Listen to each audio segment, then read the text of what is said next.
Hello to all of you horror lovers, history buffs, and Universal enthusiasts. I'm Antonia Carlotta, and today we have an extra special episode of Universally Me.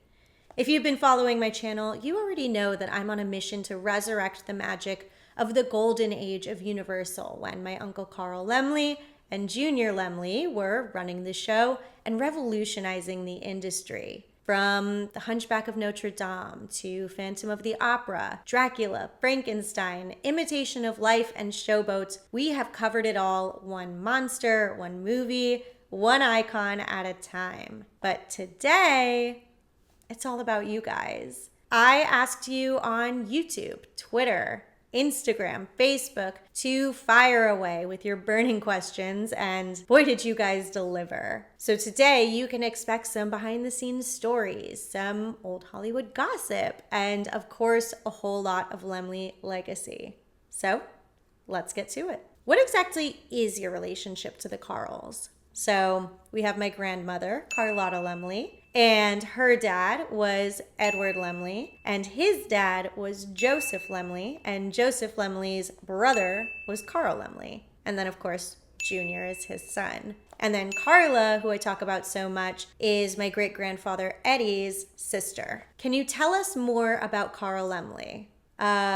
Yes. I feel like there are like 4 things that I just wish everybody knew about Carl Laemmle. Like, if you heard the name Carl Laemmle, you'd say, here's what I know about him. So number 1, Carl Laemmle won a Supreme Court case against Thomas Edison. Number 2, Carl Laemmle started Universal Studios. Number 3, Carl Laemmle saved more than 300 Jewish families by sponsoring them to come to the United States and setting them up with homes and jobs at Universal. And the 4th thing that I just want everybody to know is that everybody called Uncle Carl, even if he wasn't their uncle. And he was such a kind and thoughtful and generous and happy man. And if you know those 4 things, and if you share those 4 things, I will be infinitely happy. Was Carla Laemmle frightened by Lon Chaney as the Phantom? It is so funny you ask this, and to everyone, I swear I did not plant this question. I have been working on a children's book that's inspired by the real stories of my Aunt Carla growing up living on the Universal Studios lot.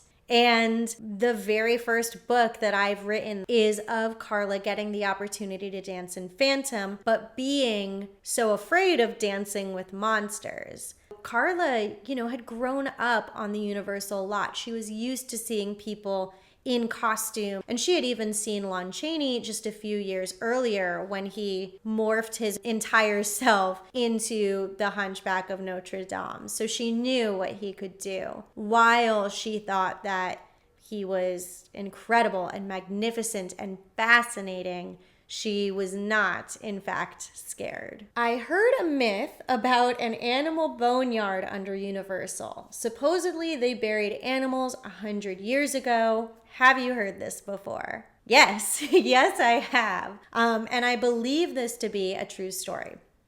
So here's a little more on that. For those of you who have been to Universal in Hollywood, you'll know that there are all of those giant escalators. It's like 3 or 4 of them that take you from the upper lot to the lower lot. And 100 years ago, when Universal was still pretty new, that area was kind of their junkyard. That's like where a lot of their trash got put. And that's a little bit of how those hills got built over time right there. So as much as that probably includes old films and papers and, whatever your just like normal trash was, Universal at the time also had the biggest zoo on this side of the Mississippi. So when animals passed away and when things happened, well, that's where those went too. In my dream of dreams, one day they let me just go back there with like a metal detector or something to look at like what's inside those hills. And I think there's so much waiting to be discovered. What is your favorite ride at Universal? Okay, if we're not counting the tram tour, because I never really know if that counts as a ride, then I love The Mummy and Jurassic World, especially since they redid it. I think it's so good. I had a few questions that were asking essentially if I thought certain films might be found, certain footage might be found. To all of those, I really just say like that I'm so optimistic. I'm always, just so hopeful that in some old barn or storage unit or basement or abandoned theater that all these films and footage still exists somewhere. One inspiring story that I hope I can pass on to you guys is actually that even my mom ended up rediscovering a lost film once, which is so cool to be able to say. She saw an old film canister that said Universal on it, and the guy who she was buying from actually said something to her like, "Oh,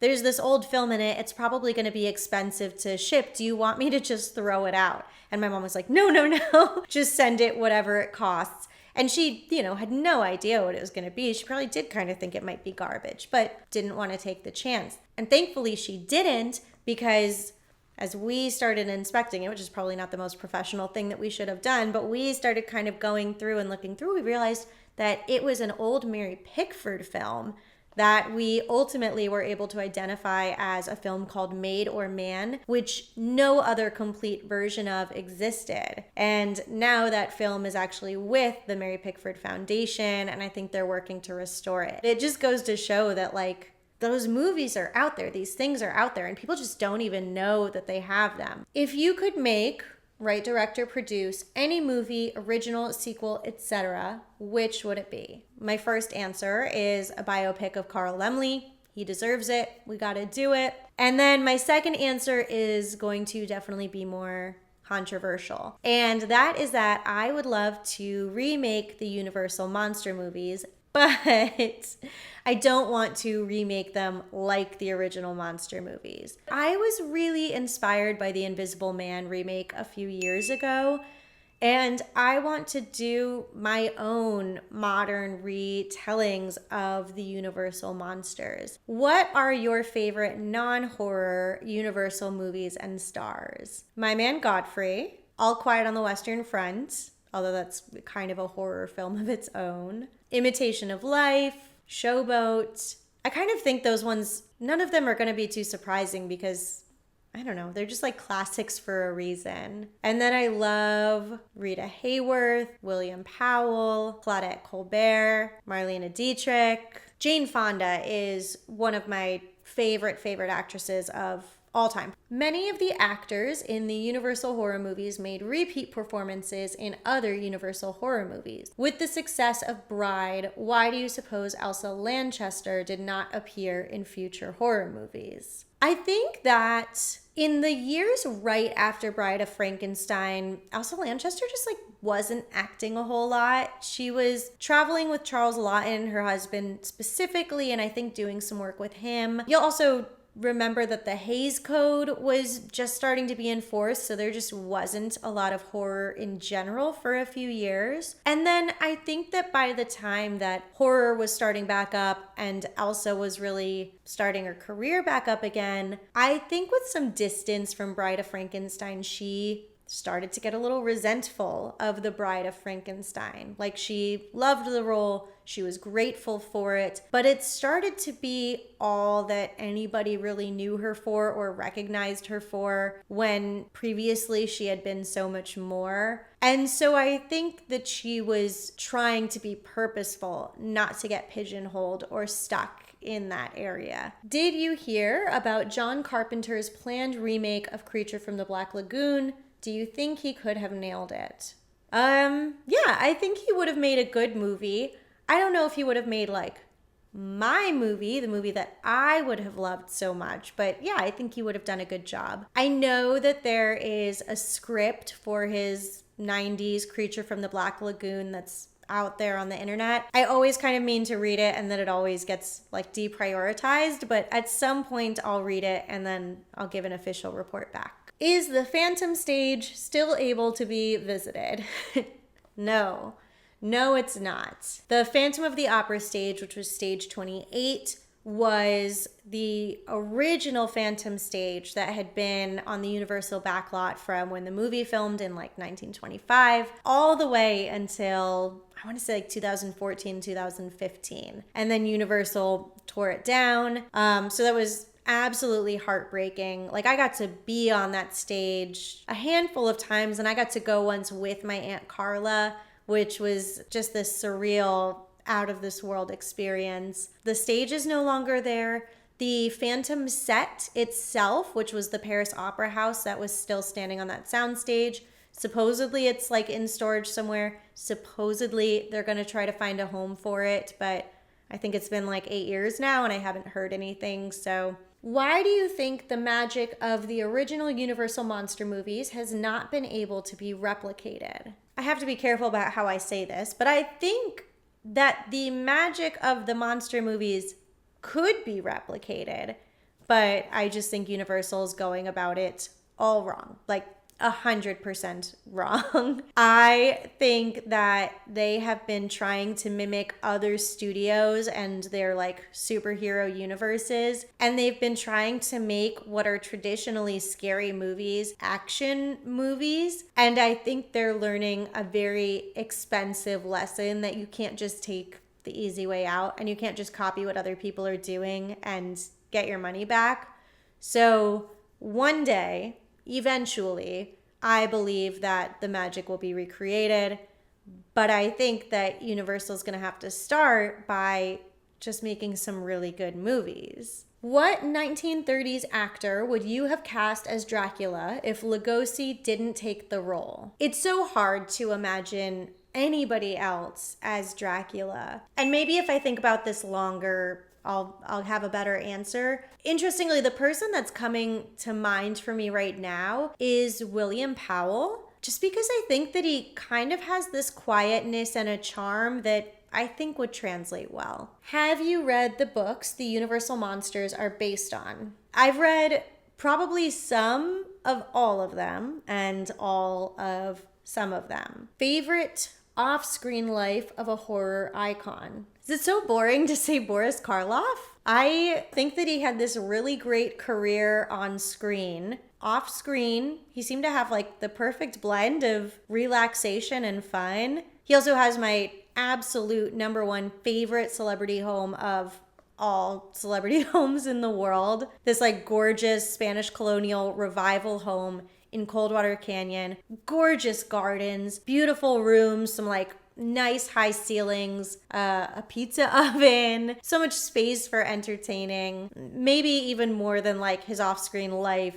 I just want his off-screen house. Do you think the Universal Monsters are too elegant for the young audiences used to fast-paced horror movies? Do you think the psycho and slasher genre make it difficult for Universal Monsters? It's a different pace for sure, but I think it's a little pejorative to say that they're too elegant. You know, every film genre has kind of a spectrum within it. Like for comedy, you have your dark comedy, your slapstick comedy, your romantic comedy. In horror, we have our suspense and thrillers, our psychological horror, our slashers. Now, when, let's say, Dracula, Frankenstein, these Universal horror movies were first coming out, they were the only ones that audiences had ever seen. So they were providing jump scares and making people like faint in their seats from fear because they had never seen anything scarier anywhere. Now we are just kind of in a different world where those movies are not the horror that they were once seen as. They're closer to suspense or sci-fi. The industry has evolved so much that those movies now hold a different space on the spectrum. But I don't think that makes them too elegant, and I don't think that that makes them hard to enjoy. I just think that they're a different type of movie for like a different type of mood now. Is there a monster in the last 40 years you could imagine being part of the Universal Monsters universe? I love this question, but it's so hard. The first place my mind goes is something like Pennywise or Jigsaw. I guess just because of the icons that they are. But I do think that there's supposed to be this element of tragedy or like humanity to the universal monsters that I don't know if like Pennywise or Jigsaw has. So then I find myself going to Carrie or even Samara from The Ring, where they're like, they have supernatural powers, but they also have this like tragic backstory to them. Or maybe the host from that Korean movie. That might be like too much like The Creature. I don't know. I'm going to keep thinking about this for the rest of my life. How do you think it would have gone differently had Lon Chaney actually portrayed Dracula? Because that was the plan, and then he passed away before he could make the movie. Knowing Lon Chaney, I mean, he was incredible, and he could do anything. So I do think he would have made the role a success. I think he would have done an amazing job. But I do think it would have been very different from Bela Lugosi's Dracula. I think Bela brought a certain subtlety to the role that I don't know Lon Chaney would have. I think Lon Chaney's Dracula would have been more expressive and a little more forward. What do you think the Carls would have done differently had Showboat released earlier and the family still held the Universal company? How different my life would be if my family still owned Universal Studios today. Weirdly, the first place that my mind goes when I think about my family holding on to the studio longer is I think that Carl Laemmle, Jr., Rosabelle, I think they would have had even more money and power and opportunity to make a difference in saving Jewish families from Europe, to make more movies that spoke to the tragedies that were going on in the world. After that, I think they just would have been pumping out movies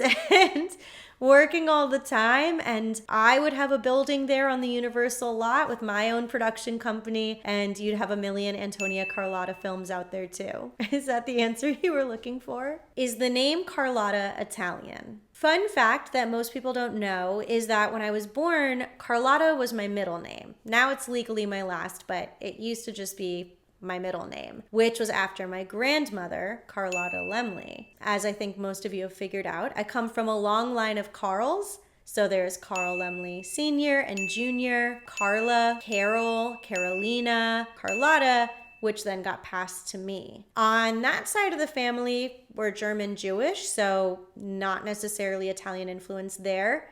But my dad's side of the family is Spanish and Italian. Have you read It's Alive by Julie and David Stone? What are your thoughts? Yes, I did read it, and I've actually been doing some appearances with Julie and David Stone. We were at Hollywood Heritage like 2 months ago.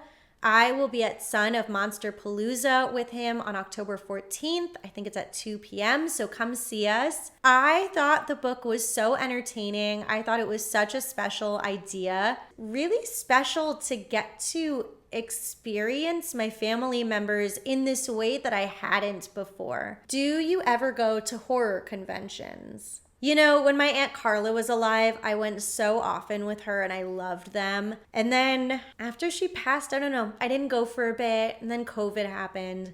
But I really want to get back in that world again. So I will be at Son of Monster Palooza October 14th. I can't wait. If there are other conventions that you think I should know about or go to, hit me up about them.